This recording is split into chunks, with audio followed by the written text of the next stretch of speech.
Dear children, today I will tell you the story about Little Red Riding Hood. She was a little girl and she lives in the forest with her parents. She is the only child of her parents.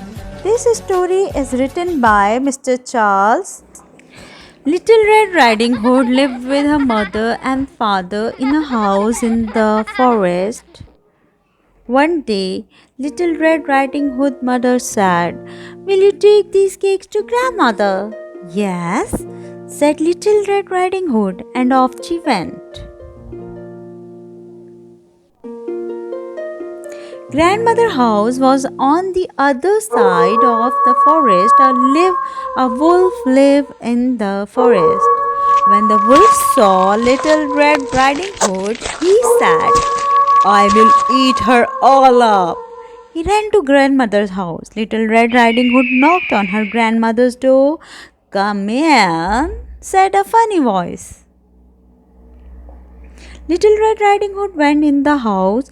"Come closer, my dear," said the funny voice.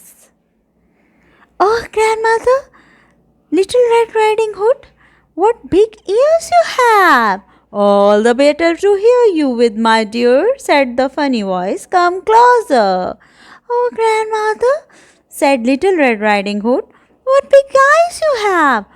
"All the better to see you with, my dear," said the funny voice. "Come closer." "Oh, grandmother," said the Little Red Riding Hood, "what big teeth you have!" "All the better to eat you with," cried the wolf.